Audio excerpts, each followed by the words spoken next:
Dari total 52 titik hidran yang terpasang di Banjarmasin, ternyata kada seberatan berfungsi optimal. Bahkan hidran yang berada tepat di depan kantor Balai Kota Banjarmasin masih belum bisa digunakan secara maksimal. Hidran berfungsi sebagai sumber pasokan banyu dengan kapasitas besar wan stabil untuk membantu petugas pemadam kebakaran dalam respon darurat, khususnya wayah terjadi kebakaran berskala besar. Fasilitas ini seharusnya menjadi akses cepat bagi petugas dalam menjinakkan api.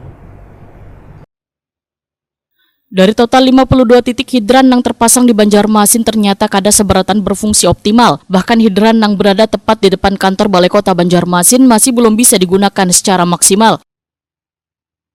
Hidran berfungsi sebagai sumber pasokan banyu dengan kapasitas besar wan stabil untuk membantu petugas pemadam kebakaran dalam respon darurat, khususnya wayah terjadi kebakaran berskala besar. Fasilitas ini seharusnya menjadi akses cepat bagi petugas dalam menjinakkan api.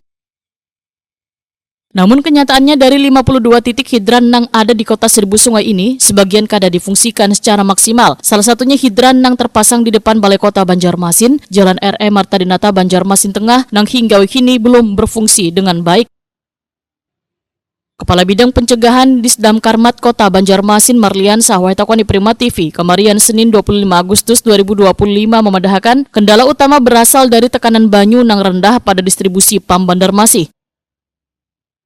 Marliansa menyatakan semakin padatnya kawasan permukiman di Banjarmasin, kebutuhan penambahan titik hidran semakin mendesak, namun kondisi hidran yang banyak kada berfungsi, maulah dinasnya perlu berkoordinasi dengan PAM Banjarmasin.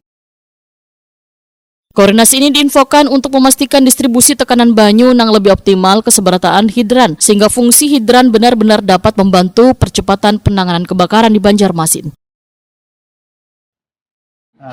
Jumlah hidran yang ada di Kota Banjarmasin ini jumlahnya 52an hidran yang berfungsi, mungkin beberapa aja yang fungsi, khususnya kota-kota besar aja yang berfungsi seperti di Ayani, di Gatot, ada sebagian itu yang berfungsi, yang hampir yang di daerah yang lain hampir tidak, bukannya tidak berfungsi, tidak ini tekanan airnya yang kurang, jadi kita mempergunakan air itu tidak bisa langsung, harus memerlukan mesin yang kuat menarik. Nah, itu hidran kita ini kayaknya jaringannya tuh nyatu dengan keperluan warga, jadi ketekanannya tuh hampir tidak ini terbagi, kada khusus untuk hidran, khusus untuk pemadam kebakaran ya, karena kita harus tekanan yang kuat ya. Kalau yang mesin-mesin biasa menarik ya itu dua juga, kalau itu keperluan warga kadang-kadang ya terganggu keperluan warga. Kalau memang hidran ini sebenarnya sangat berfungsi sekali, khususnya di daerah-daerah yang tidak ada sumber air, itu sebenarnya berfungsi sekali kalau tidak ada. Marliansa berharap permasalahan hidran ini segera teratasi agar sarana darurat tersebut dapat benar-benar menjadi penopang utama wayah kebakaran terjadi di Kota Seribu Sungai.